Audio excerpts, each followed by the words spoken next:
Hi, everyone. I am not Dr. David McConkey today. He is in Europe at the European meetings of bladder cancer. I'm Stephanie Cooper Greenberg, and I'm honored to sit in for him for this super important topic called Spare Me. It's about organ preservation, bladder preservation, and new surgical techniques with two of our very best, Dr. Max Cates and Dr. Armine Smith. And I'll introduce them in a second. Welcome to our fall semester. We have other programs coming this fall, and I'll share those topics with you. But we're grateful for you're here. We're always trying to provide the most updated and most relevant educational offerings for our bladder cancer patients. And we have a growing collection of programming. So be sure to visit our website, the Johns Hopkins Greenberg Bladder Cancer Institute. These sessions are recorded, and so they can always be referred to and looked at by for we have quite a portfolio now, and some of the topics are really, really relevant and actually really important to look at or refer a friend to.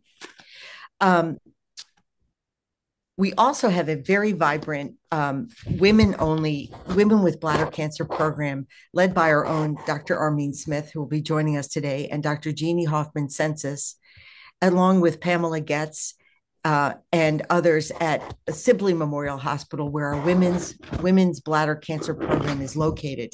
This is also a speaker series geared more toward frank and open conversations and topics relating to women in bladder cancer. And those series are ongoing. We're also planning for the next year. If you have any great ideas, please send them our way. We have some really dynamic programming coming.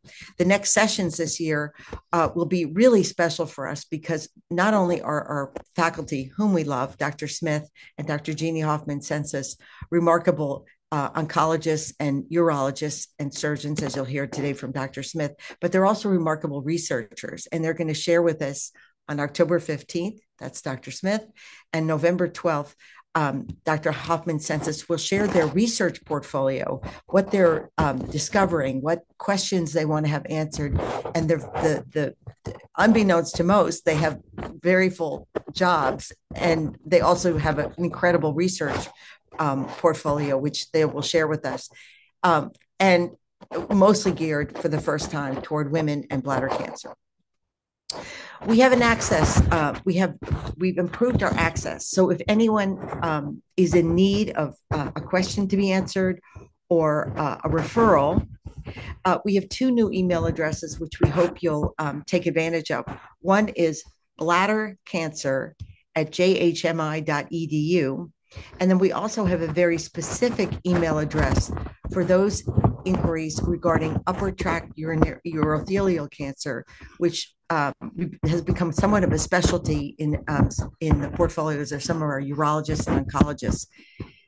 Those queries should go to utuc@jhmi.edu. They're monitored. We will answer you if you have any question. If you have any questions about today's presentation, a question that didn't get answered, or you want just general information or queries about perhaps visiting or an appointment, use those two emails, bladdercancer@jhmi.edu and utuc@jhmi.edu. It's a good way to reach us. It's very expedient, and it's all for you.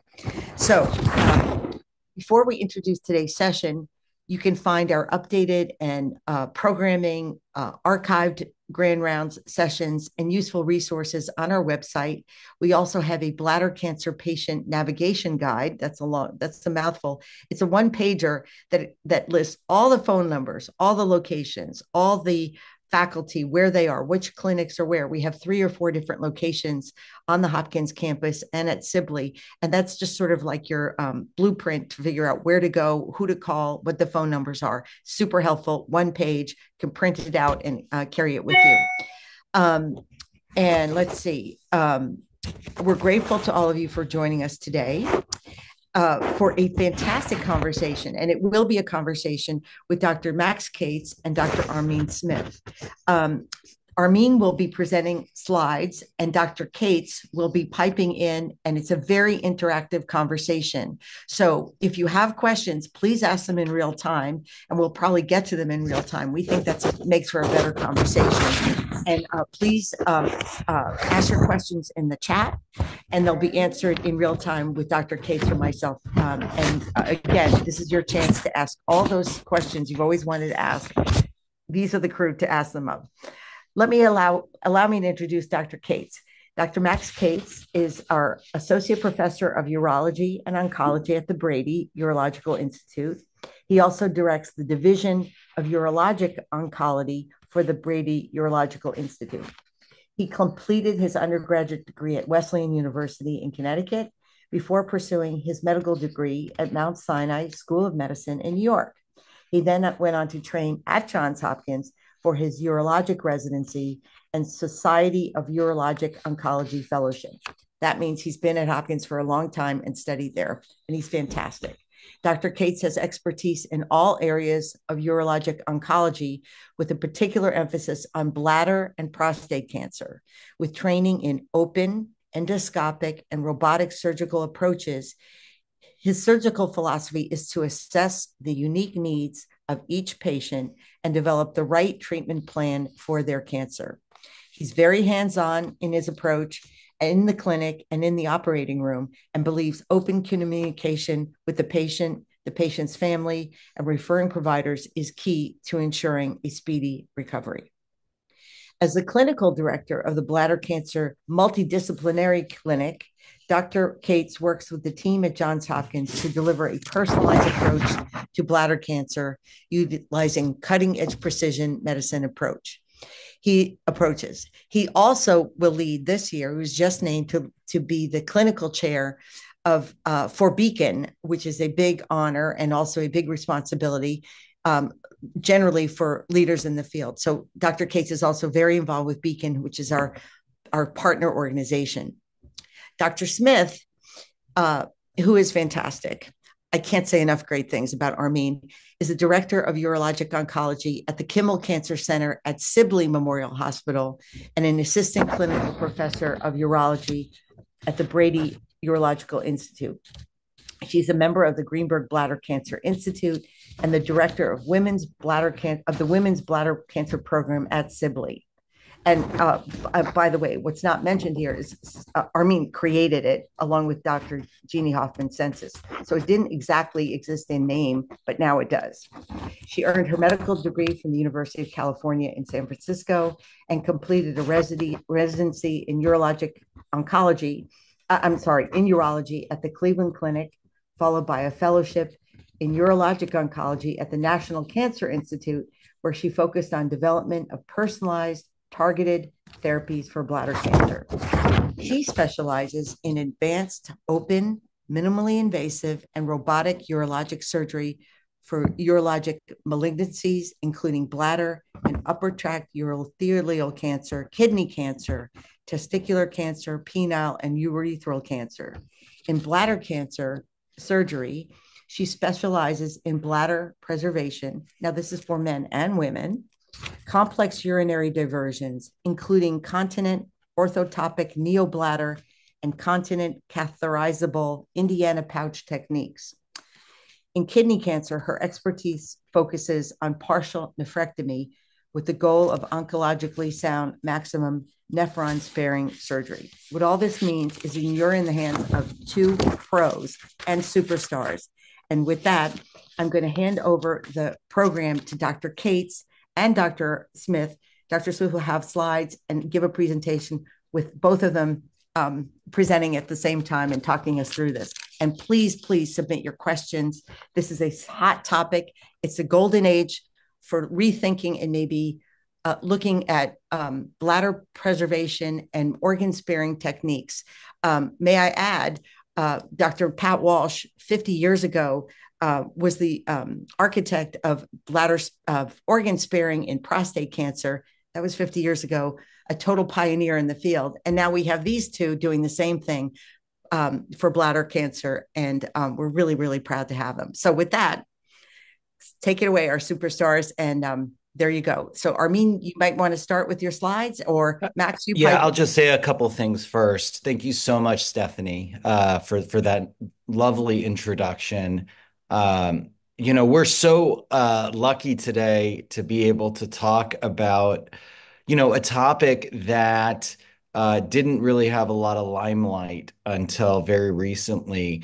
And we're really privileged to actually be hearing from Dr. Smith, who actually taught a course at the American Urological Institute meeting, American Urological Association meeting, sorry, to other urologists about a similar topic.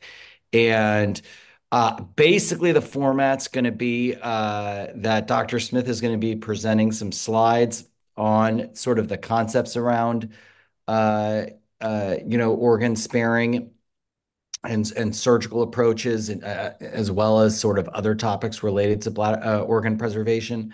And I'm going to be interrupting, uh, and perhaps Stephanie will be interrupting, and perhaps you, the audience, will be interrupting through your questions. And so while it'll sort of have the feel of presentation, it'll be broken by conversation. And so without further ado, Dr. Smith, take it away and introduce us to this concept. Thank you, Max. Thanks, Stephanie. This was such a lovely introduction, and I'm so happy to be with you today here talking about the on this topic of my special interest. Let me share my screen, and again, I welcome all the interruptions. I think that will make it more fun. So let's make it interactive. And the topic of my presentation today is organ and nerve preservation in bladder cancer. And we'll start with the basics as usual. I'm sure everybody on this call knows a little bit about bladder cancer, but just to be sure, the bladder anatomy and kidney anatomy. The bladder is located in the pelvis. Kidneys are located in the upper abdomen. They're joined by ureters, which carry the urine into the bladder. And I want to emphasize that the bladder and the ureters and kind of the central portion of the kidneys, the collecting system, are all lined by the same type of cells, and they can produce these urothelial cancers. However, the topic of our interest is about the bladder, and some of the things about the bladder that we like to discuss is the anatomy. And we have kind of, these areas of the bladder that have their own distinct names, and that helps us kind of orient ourselves, communicate to other professionals where the tumors are located. And again, depending on where these tumors are located, there is a benefit in the type of surgery we do and things of that nature. So the roof of the bladder is it's a dome of the bladder. There are the side walls, left and right, anterior, posterior, so the back and front. The ureters insert themselves into an area of the bladder. It's called trigone. It's just a very like a nerve-rich area that has a little bit of even a look than the rest of the bladder. And then there's the bladder neck where the bladder connects to the urethra, and then urethra obviously gets the urine out into the world.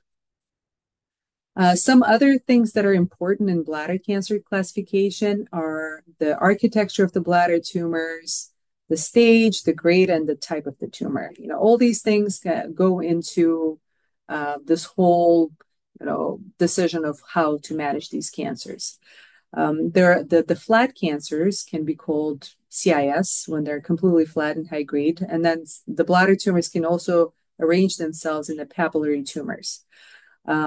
Based on the depth of the invasion, the bladder tumors can be classified as non-muscle invasive and muscle invasive. So the non-muscle invasive are the CIS, or these flat tumors, and papillary tumors that are either not invading into the wall or invading very superficially, like these tumors up here, 1, 2, 3. And the muscle invasive and beyond, they will just involve the proper muscle of the bladder, muscularis propria, and they can grow farther into the fat around the bladder and into the organs around the bladder. And based on that, they will have increased stage. The grade of the tumor matters a lot. And the way our pathologists communicate to us about the grade of the tumor is when they look at the architecture of these cells. This, let's say the normal, kind of the organized into these perfectly like nicely arranged rows. And then the low-grade tumors have a little bit of a different look. They start getting a little more disorganized. The high-grade tumors are a lot more disorganized. They have bizarre appearance. So these are some of the things that the pathologists look at. Subtypes of the bladder matter a lot, especially for our kind of even the talk of the bladder preservation, because these are all the factors that go into the prognostication of these tumors and how we think they will respond to the treatments. So the overwhelming majority of the tumors, about 95%, are urothelial cancers. So they have like this predictable look to them, and they arise from the urothelium. About 3% of cancers in the bladder can be squamous cells. So they have different components. They have a distinct look under the microscope. About 2% have adenocarcinoma, so they have this glandular kind of architecture. And then less than 1% is the small cell carcinoma or neuroendocrine tumors, and they behave differently than the rest of the tumors. And then there's a whole bunch more of other tumors that, I really don't feel like we should be discussing. It's just a lot more. They're very rare. So to go over the treatment basics, as you heard, the bladder tumors are divided into non-muscle invasive bladder cancer and muscle invasive bladder cancer. Usually the treatment for non-muscle invasive bladder cancer is resection, so internal removal of the tumor, so TURBT we call it, and intravesical therapies, adjuvant therapies. Some of the immunotherapy agents, the BCG has been around since 1970s. We have been fortunate to join, the BCG with the other newer drugs that have been approved over the past, I would say, 2-3 years. That's still in activa. They all work, via stimulation of the immune system one way or another. There are also chemotherapy regimens that are given as bladder washes. Mitomycin is one of the older drugs, gemcitabine, docetaxel, and then especially we have these newer combination therapies that are used. But again, this is not the topic for today. However, if these tumors are not amenable to treatment, if they keep coming back despite the treatments, unfortunately, these patients will also progress to need a radical cystectomy. For muscle invasive bladder cancer, the treatment is radical from the beginning. These are the patients who would receive intravenous chemotherapy, systemic therapy, and they would go on to have a radical cystectomy majority of the time. We have been exploring a lot more of these bladder preserving treatments. Some of these treatments I will talk about that are not really related to cystectomy, but can involve maximum resection of the bladder tumors with radiation, with chemotherapy. And some select patients can also have a partial cystectomy where a portion of the bladder wall is removed, but not the whole bladder. Why do we talk about radical cystectomy this way is just because it's really— Can we back up on Sure. something? So I don't know if you're planning on talking so much about partial cystectomy, but the topic, I think your title of your talk is sparing, I forget, like organ sparing. So obviously, we're probably going to spend a lot of time talking about when we remove the bladder, what can we spare? But even just this idea of sparing the bladder, be it with chemotherapy and radiation or partial cystectomy. Can you take me through your thought process when you sit down with patients and talk about both of these concepts of sparing, how you talk to them about it? Yeah, no, I think that's a great point. And, it kind of leads me to the rest of the discussion. And I am going to talk a little bit about these bladder preserving treatments.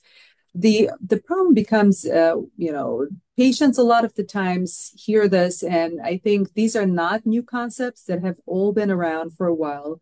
And, unfortunately, we just don't know exactly still to this day who's the best candidate for, preserving the bladder and just having like a chemo and nothing else, or, radiation, nothing else, or resection, nothing else. So for now, the best option that we have for a lot of these patients who don't want to part with their bladder is this trimodality treatment.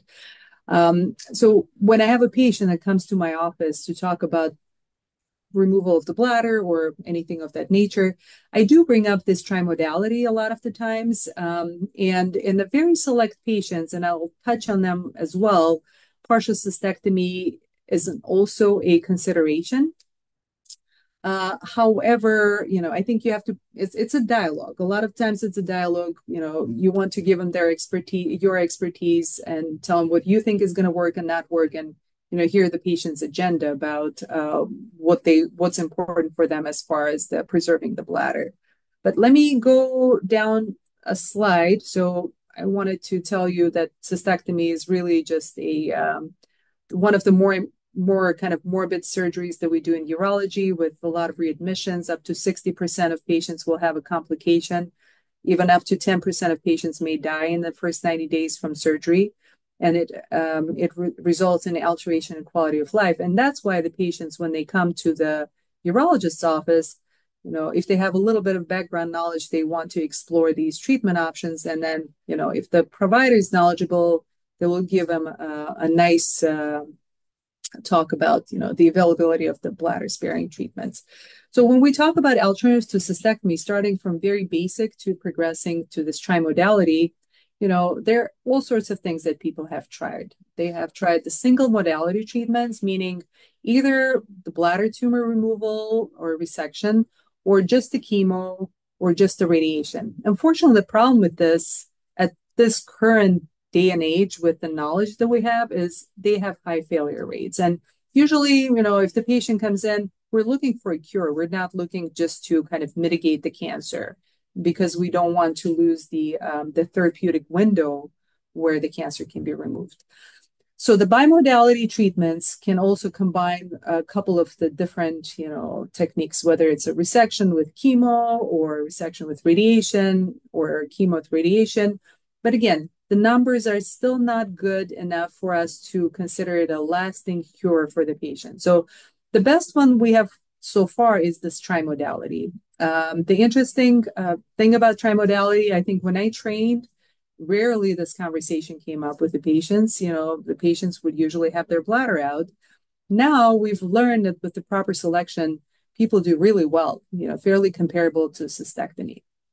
And so what do I mean by trimodality treatment? It's a maximum transurethral resection of bladder tumor, and then there's an addition of chemotherapy, and then there's an addition of radiation treatments.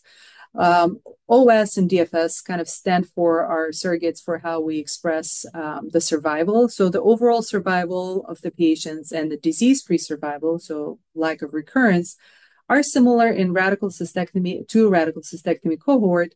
But, the big but is the selection is the key. So not everybody is a candidate for this. Just to give you an example, this is a page from the National Comprehensive Cancer Network, NCCN, which is one of the big organizations that provides guidelines for anybody who treats cancer on a variety of cancers. So they have a guideline per cancer, and this one comes out of the bladder cancer.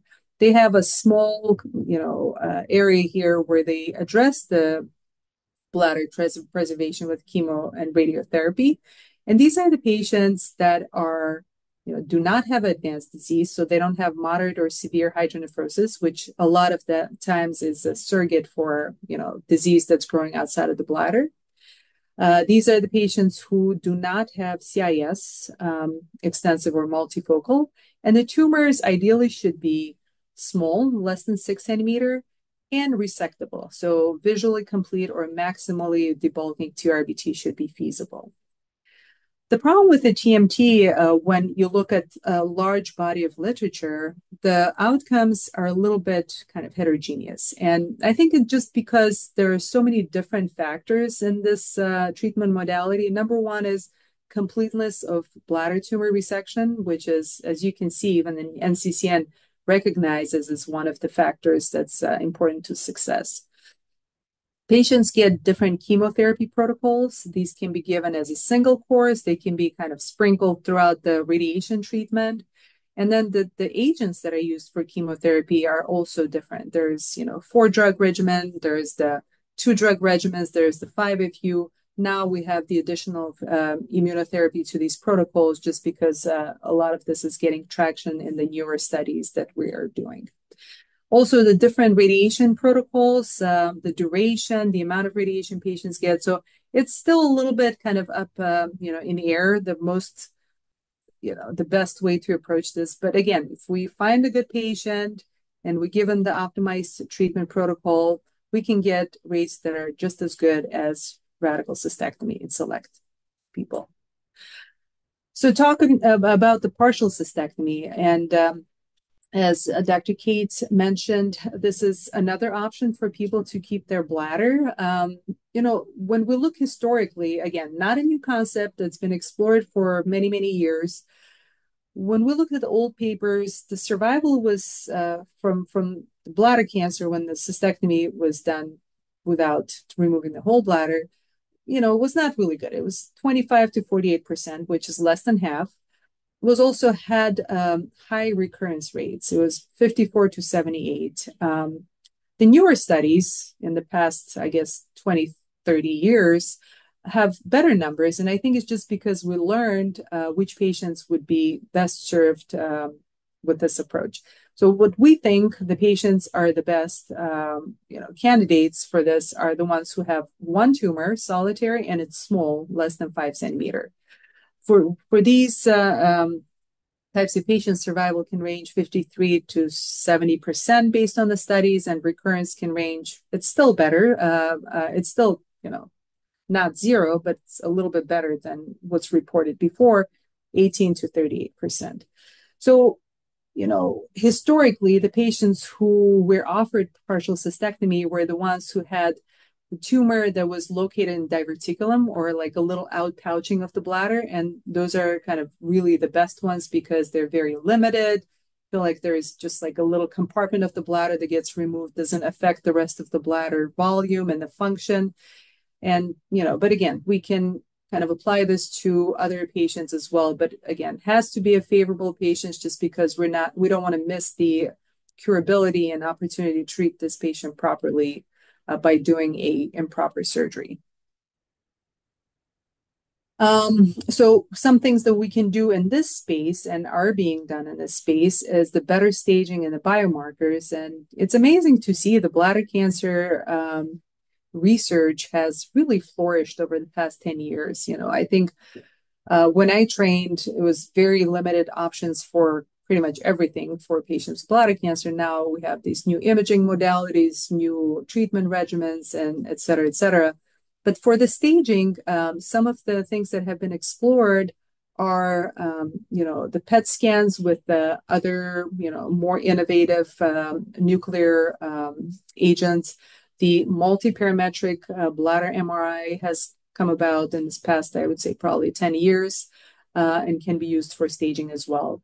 And as far as the biomarkers, there's a variety of things that people have looked at and are continuing to look at. Some examples are the circulating TNAs or cell-free DNA or circulating tumor cells that can be used to assess, the extent of the disease that doesn't meet the eye. The biomarkers can also be used in the urine, so urinary DNA. It's being developed for a lot of these patients, and then genetic makeup of these tumors. There are some genes we think that predispose patients to have better response to whether it's a radiation or chemotherapy, and potentially in the future we might come up with the genetic makeup that would make you let's say, a great candidate for just the chemo and leaving the bladder in place. We're not there yet, but there's hope. So I'm going to shift gears and I'll take a quick pause in case Max has any questions about this part. And I feel like he gave the kind of the lead for it. And from here on, I will talk about the cystectomy itself. Yeah, I mean, I think that there's a lot of, interesting ideas around this idea of partial cystectomy. I think there's also a lot of misconceptions, both by surgeons and patients. One of the reasons why we don't typically remove part of the bladder is that in most people, in many people, quality of life when you remove more than around 20 to 30% of the bladder, a patient's quality of life will probably be worse than if their whole bladder was removed. So what do we mean by that? Well, what we mean by that is um, if it's not just an isolated tumor in an outpouching of the bladder, but say it's in a, it's just in a regular spot of the bladder and it's a couple centimeters and you have to get clean margins.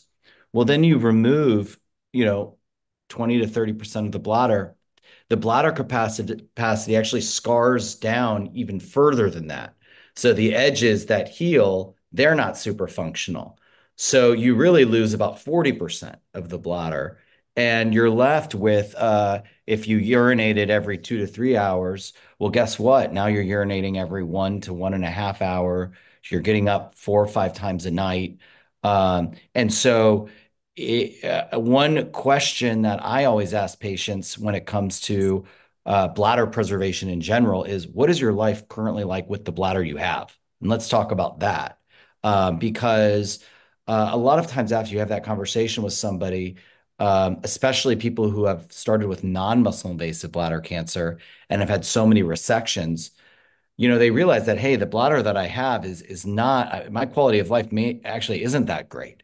Um, so Armine, wondering if you want to respond to those comments and sort of how you talk to patients about that. Yeah, I mean, and I think the other thing that we can also, mention is the bladder cancer is a field disease, right? It rarely, shows up in one spot and continues to be in one spot. A lot of times, we treat one area and then somewhere else the cancer comes up. And, some things that can give us indication that might be the case is if the patient already has multifocal tumors, so more than one tumor, if they have CIS, and we think these things will progress to have further disease, then leaving bladder makes no sense from the oncological point.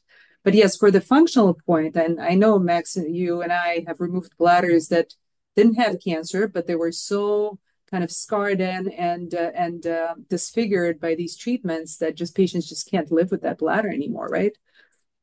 So yeah, but if some bladder cancers such as urachal cancer that happens in women, a lot of times younger women, and we know it will arise in one spot and it will stay in one spot, usually at the dome, which is away from like the vital areas of the bladder.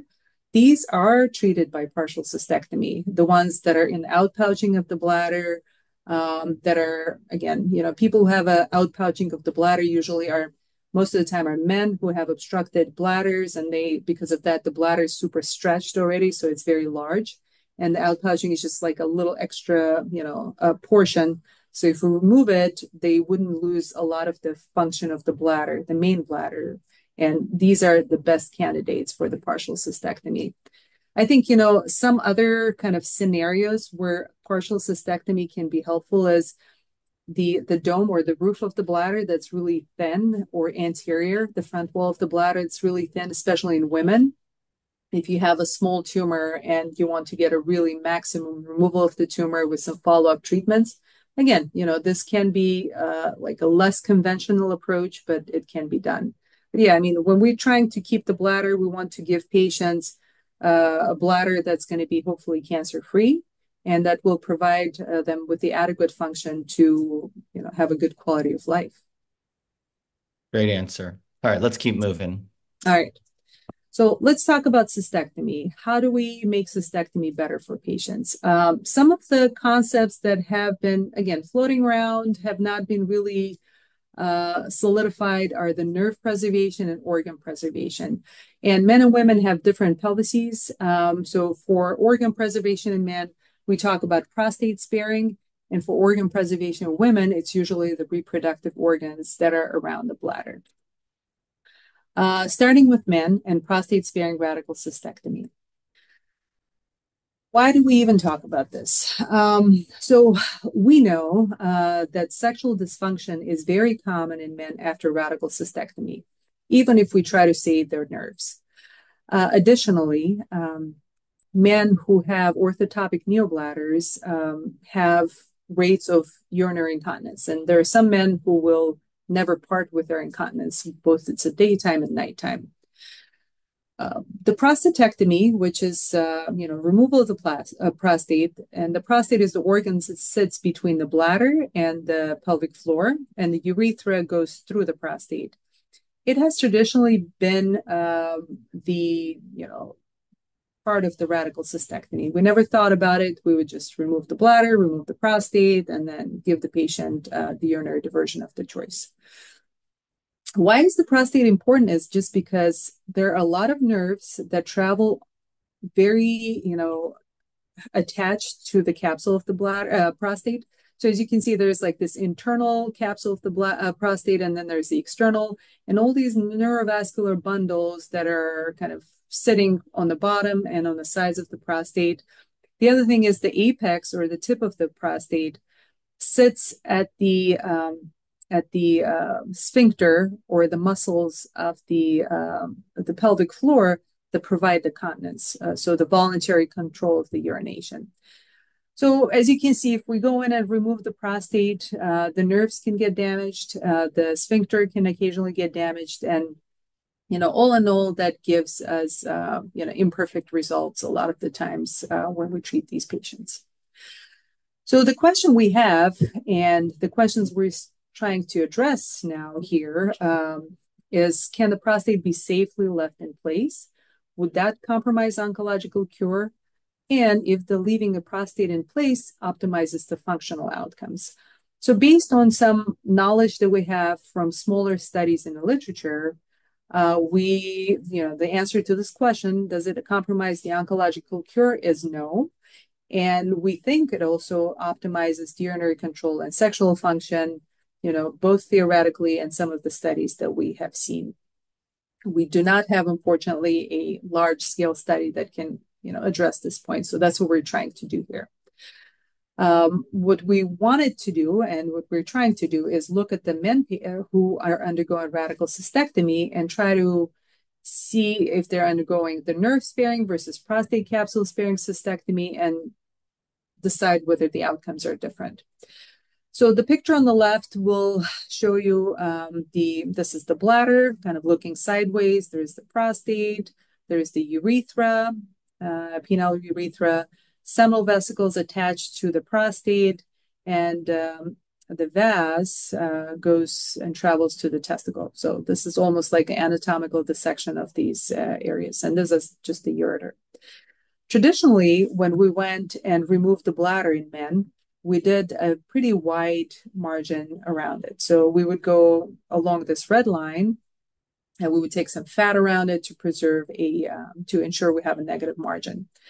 In some patients, when we try to preserve the nerves and we didn't do a wide dissection, we could go along this, like a bluish line that hugs the seminal vesicles, hugs the prostate, and tries to save as many nerves as possible. Another option also would be to kind of go behind the prostate, but also between the seminal vesicles and the prostate, and again, try to leave as many nerves as possible. So this is the nerve-sparing component surgery that we talk about. The prostate sparing or prostate capsule sparing cystectomy is the representations on the right. You see the bladder and you see the prostate, again, very similar to the left. But on the right, we would go between the bladder and the prostate, remove the bladder, leave the capsule of the prostate in place, but we would remove the center portion of the prostate just because, I think it would optimize the urination, also remove some of that urothelium that cruises through the prostate to minimize the chance of any cancer left behind. So on the right, the representation for the prostate sparing or prostate capsule sparing cystectomy. Some things that we want to track is the baseline and subsequent assessment of sexual function and the assessment of urinary continence. This is usually done by the urinary questionnaires, sexual questionnaires, the pad usage, and the SHIM, which is fairly standard forms that we use in our clinics. Can I just interrupt you? Can you go back? Uh-huh. Oh, you're probably going to talk about this actually. No, to the shim. So, in medicine and in urology specifically, we have biased we have biases, and one of the biases is our discussion regarding sexual function is geared primarily towards men, and geared primarily towards men, to be honest, with prostate cancer. And that's where the idea of this SHIM questionnaire comes from, where we ask them about their erections. Um, you know, maybe I'm going to ask the question, then maybe you're going to say, let's put a pin in it until I get to to women. But there isn't really a great questionnaire that assesses sexual function in the same way in women. And just wondering if you can speak to that, because these conversations, and actually the same is true not just of sexual function, but also IPSS, and that the IPSS also, which is for those that don't know, a questionnaire for urinary function, is also geared primarily towards men in sort of the way questions are asked, even though we give it to women. So yeah, just wondering if you can speak to that and a little bit. Yes, you're correct, 100%. A lot of these questionnaires came from the prostate cancer, and these are very routinely utilized in almost all the urology offices, all the radiation oncology offices when we try to get the erectile function for men. In women, this is much less studied. There are some sexual function questionnaires in women, again, not used quite as much. But they're there. They're called FSFI, iteration 1, iteration 2. Probably, the interesting thing is I went through a whole residency. I've done a lot of, I filled out a lot of these forms at work when I was training. I didn't fill out a single FSFI form. Yeah, but these are things that just need to be developed and monitored, and we just don't have the habit of doing this. And I think it just needs to become more of a part of the urological practice. All right, let me move on to the next. We have a question from the chat. So for the prostate sparing cystectomy, does the prostate capsule shrink once the inside is removed? That is a good question. Obviously, every time we touch anything surgically, it produces some scarring. Even if there is any sort of a scarring internal to the prostatic capsule, usually does not have a lot of the kind of functional changes based on that. I've scoped men who've had prostate sparing. Yes, there is a little bit of a scarring. Again, I don't think it has any functional role. Yeah, I would agree with that comment. I think it probably might shrink a little bit, but not a lot. It's actually fascinating. I've done a lot of cystectomies on men with HoLEPs, which is where you remove like the entire inside of the prostate. And I'm always surprised by how the prostate a lot of times looks pretty normal until you start touching it, and then you realize it's like a balloon with no inside. So it doesn't shrink as much as you might think. All right, good question.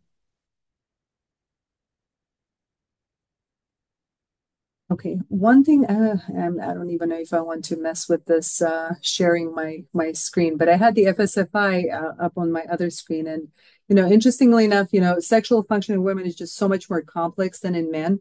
So when you look at these FSFI questions, this is mostly, on the men, you look at the kind of strength of penetration, interest and things of that nature. In women, it's a 5-page document. It addresses sexual desire, arousal, lubrication, and things of that nature. But yeah, not as commonly used. Sorry, I stepped away from the train of thought again. All right, so if I may move on to women, so I think this was a nice segue to sexual function in women and the organ and nerve preservation in this population. Women, fortunately, do not get as much bladder cancer as men do. So for every 3 to 4 men, one woman would get diagnosed with bladder cancer. unfortunately, maybe because it's a more rare cancer in women, and we just haven't paid as much attention to women. There are a lot of issues. Women have less than perfect outcomes from the treatment of the bladder cancer. This is probably the only cancer that women do worse than men when we look at the survival and things of that nature. And the other thing that is very striking is, as urologists, we train mostly in male pelvis. And I see, Stephanie, you're on the screen. Does that mean you have a question? And should I pause? Um, well, I am going to ask you if indeed someday those FSFI forms, which we have never actually heard of, could be updated, and is there a movement underway to, sort of come into the times that we're living in? Big question. I don't know where they come from or what the derivation is. I'm sort of disrupting your talk right now, but that's an obvious question: is are they going to be improved and include, more extensive questions about women? And what you're saying here is urology training has mostly been in the male pelvis. Well, I think that times are changing, so I'd be really curious to see if you see a movement underway to sort of correct these sort of biases that have historically existed. So, and I'll be quiet from here on in. So the movement is there. It's started small, just like any kind of movement and any acquisition of knowledge. Hopefully, as we get more results and more attention from both patients and providers, it will become more mainstream. And I don't know if Max ever uses these. I mean, these are used mostly in the research kind of world, where we try to document the performance of women after these types of treatments. But I have never been to a urologist office that carries these, like it has this No, on the desk. I've never seen this used. I've only seen it used for research. I think even before we start using questionnaires, we just have to get urologists to even start asking questions to patients. So, I mean, you know, I think Armine and I are some of the few urologists that ask our women, about their sexual function before cystectomy. I mean, it's amazing how people don't even ask. So, I think that it's a much bigger problem than the fact that we don't have a validated questionnaire. It's that people aren't even asking questions to begin with. Mhm. And so the only way, in my opinion, to change that is to lead by example. Have trainees in your clinic, have them see you ask those questions, talk about it afterwards, and to use Armine's words, to start from the ground up. Is the best way to sort of make changes in that regard. 100% agree. So I think we'll talk a little bit more about this lack of kind of education, lack of asking questions in the next couple of slides. But yes, urologists have always thought to be like a male doctors, right? Both doctors males and patients males. Some women didn't even know they can get bladder cancer. They thought it was like a male disease. But the fact is, urology training is mostly male pelvis. We take out a lot of prostates in the residency. We'll learn a lot about the prostates. Female cystectomies are not as common, so we don't learn about them quite as much. And, female anatomy is definitely very different than male. We as urologists also don't really know how to handle the reproductive organs. There's this uterus, there's, the cervix, the ovaries, and fallopian tubes, and usually these are managed by gynecologists.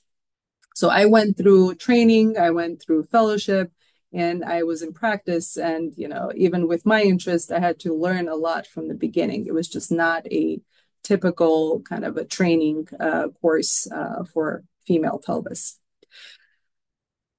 Historically, radical cystectomy in women was anterior exoneration. So to kind of illustrate what that means, looking at this pelvis, so the rectum is kind of at the bottom, and everything above the rectum is considered the anterior pelvis. So everything that was kind of above the rectum was removed. There was the bladder, uterus, ovaries, fallopian tubes, some of the vaginal wall, etc. Why did we start paying attention to this is because when we look at some studies in the literature, we see that there are worse immediate complication rates for women. They have more surgical site infections. There's blood transfusion odds that are higher, and then some women will have higher rates of readmission. Aside from these immediate issues, there are also these survivorship issues. So if the patients live past the 90 days of the, immediate after surgery, they go into kind of a longer term recovery.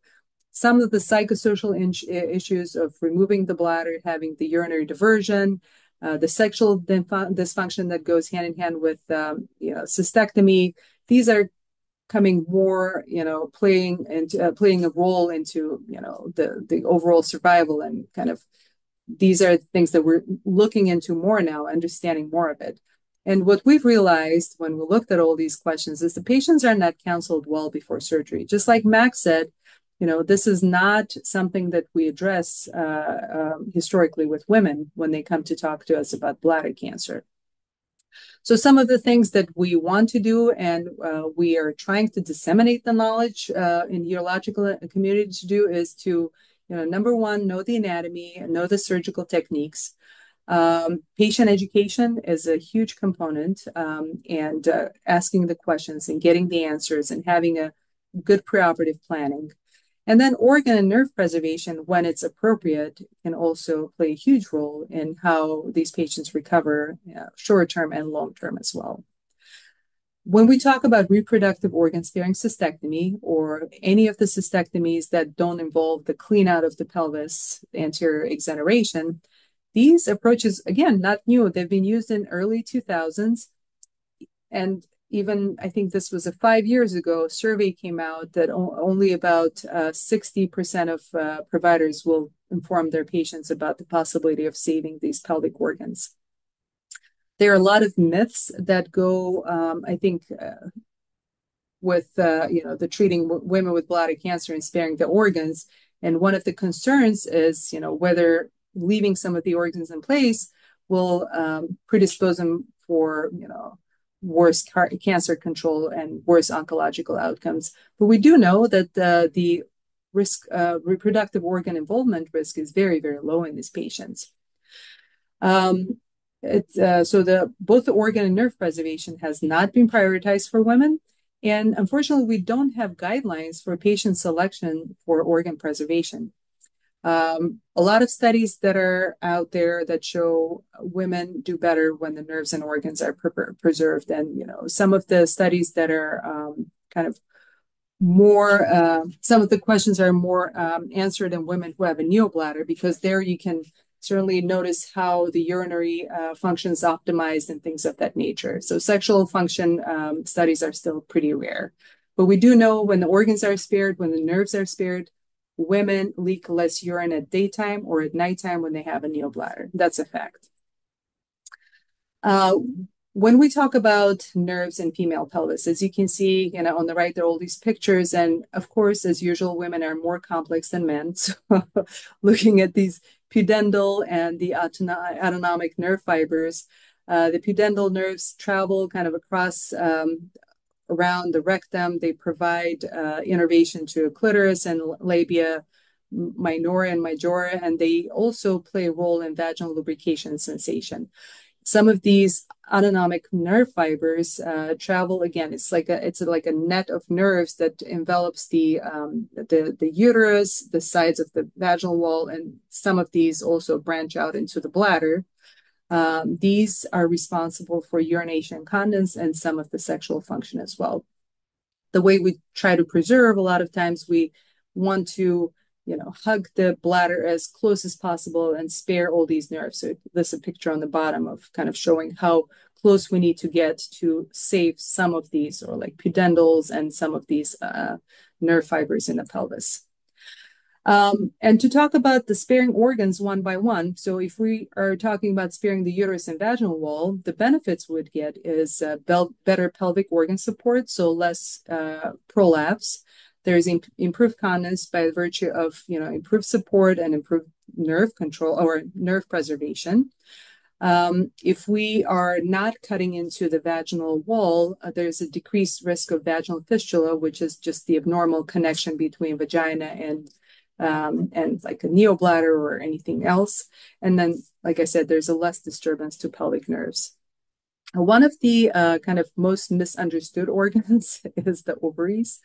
There are, again, some studies that show a lot of the urologic oncologists, people even in academia, don't spare the ovaries because they don't think they're quite as important. And it really is, there are a lot of consequences when the ovaries are removed, even in postmenopausal women.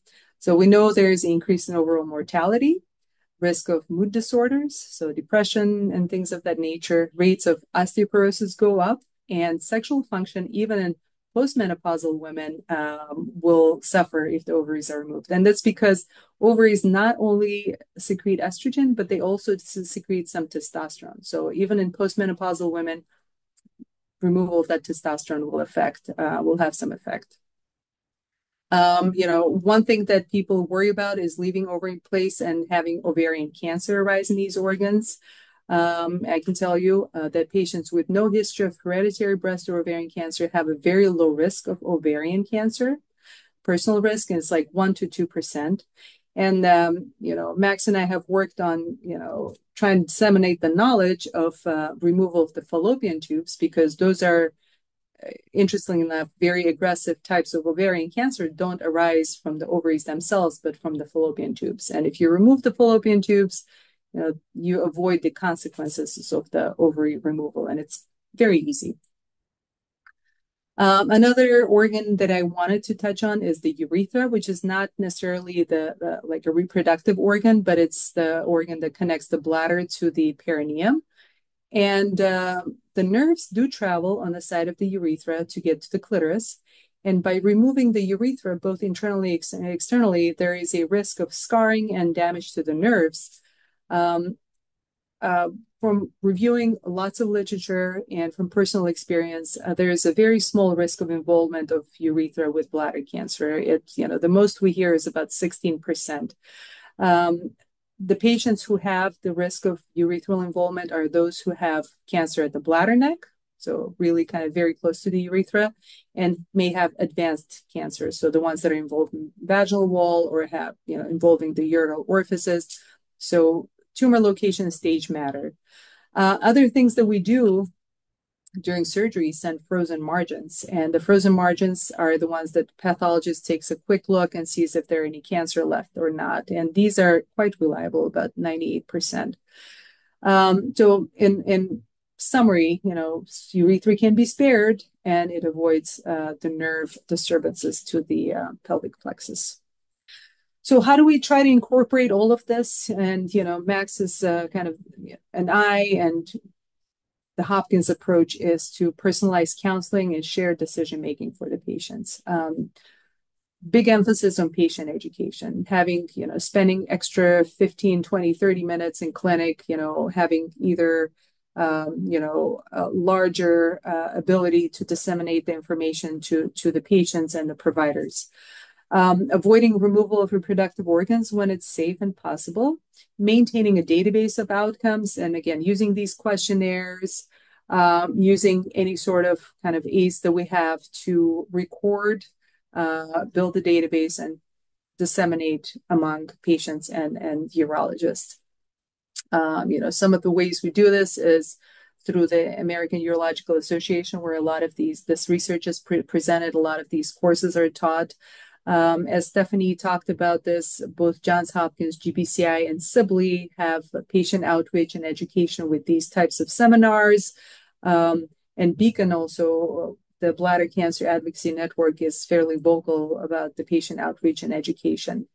And, one thing lastly is to develop an algorithm for organ preservation to remove, a lot of the thinking and give tools to practicing urologists to think about these, even, start a conversation about, organ preservation for women.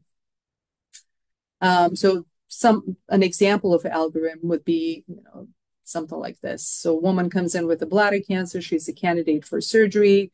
Some things that are important is what she decides to have as urinary diversion and the tumor characteristics. So if there's urinary diversion as a neobladder, want to try to preserve the nerves, the organs, and urethra to provide the most optimal functional state for the neobladder. And even, sometimes in patients who are not opting for neobladder, these things can be preserved. And the tumor characteristics, our goal should be to provide a maximally, sound oncological control and preserve the functional status. But if we think we will leave cancer behind, which would be these aggressive subtypes with posterior cancers, so the cancers that are growing on the back wall of the bladder that is in close proximity to vagina and uterus, these would be maybe patients who would have the anterior exoneration, and then kind of going down this decision tree and trying to, decide who we should be sparing on. So it shouldn't be just like a one approach to older women. I think a lot of this is education, one-on-one counseling, getting family history, picking the proper candidates before making these types of decisions. All right, it's 5:01, and I'm going to stop talking now, and let's, happy to discuss more of these questions. Please, if anyone has any questions or a question that is with it being 5:01, you want answered privately, we can do that. But it seems, Armine and Max, that this conversation is very much a conversation that you're having on a day-to-day basis with your patients, and also a conversation that seems to be needed and maybe needed, 10 years ago, but now is coming along. A question I have about clinical trials. Are there trials now that are assessing, radical cystectomy versus something else and hoping for a cancer-free outcome? I mean, there's somewhat risk involved, saying, I don't want my bladder out, I'll try anything else, with the idea that could fail. Are there trials that are sort of showing some equanimity between not having your bladder removed and maybe success, or are they being set up that way? In the past, it might have been a difficult challenge to say, you have your bladder out and you don't, and let's see what happens. What is happening in the field of clinical trials around organ sparing or bladder sparing, would you say? Yeah, I mean, it's a great question. If you think about it, though, the reason why we don't have a randomized trial comparing surgery to some type of non-surgery is you sit a patient down and you say, I have this trial where I don't take your bladder out, versus I do, and I'm going to flip a coin, and you're going to have Yeah, to go with whichever way the coin's flipped. People that want to preserve their bladder are not going to be comfortable being randomized to having their bladder right. out. And the people who want their bladder out are not going to be comfortable to having their, to keeping their bladder. So it's one of those really, it's one of the reasons we will probably never have a Right. randomized trial. But what there's a couple recent trials that basically are using some really novel treatments that we have at our disposal now to say, okay, if we aggressively remove all of the muscle invasive bladder cancer, we can, and then we treat with systemic therapy.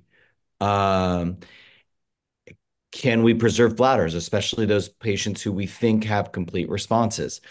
And there's been a couple trials looking at that are promising, and it may sort of and my sense is in 5 to 10 years, about 30 to 40% of our patients that where we're currently removing bladders, we will not be without Interesting. radiation, just with systemic therapies. I don't think it'll ever be, 90% or even honestly 60%. But I do think it'll be 30 to 40%. And the reason I give you that specific number is when we look at the trials, when we remove bladders, about 30 to 40% of the bladders we remove after some of these systemic therapies have no evidence of cancer in the bladder. So that Hmm. tells you that we're having these amazing responses. Dr. Smith, do you have anything to add to that? Yeah, no, I think I agree. I think it's very hard to do randomized trial in this day and age, and not that we should kind of push our decision on the patients or our randomization on the patients. Even trying to do some randomization to men to like prostate sparing versus like nerve sparing is it's very, very challenging. So I think in the absence of this, we've had some observational trials that follow these patients along. So there was a multi-centered trial that's still accruing, right, Max, for the patients who save their bladder or remove their bladder when they fail these non-muscle invasive treatments. So that's one data point that we're accruing. There was another trial that was just recently closed that looked at the organ preservation and kind of sexual function in women. So, in the absence of randomized trial, we're still trying to get some information. Yeah.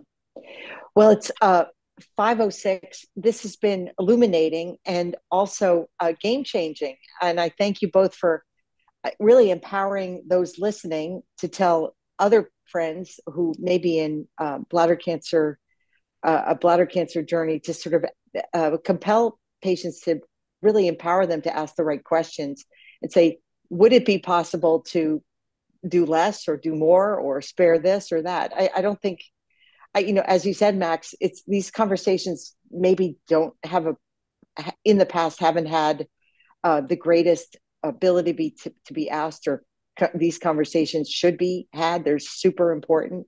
So I hope, I expect progress in the future a great deal because of the two of you really changing the field. And you have many, many colleagues in this, who are pushing this agenda, and just sort of trying to really refine this and maintain and improve people's quality of lives by basically asking the right questions, and maybe less is more, or doing things that are new and innovative with all the revolution in care that's happened in the past 10 years. So I hope everyone has had a wonderful, insightful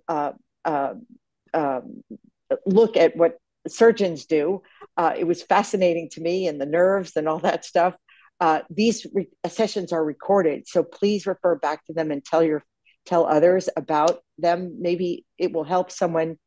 My hope is make an informed decision, and also help them ask the right questions on their journey. So thank you all for coming, and it was spectacular. So much information.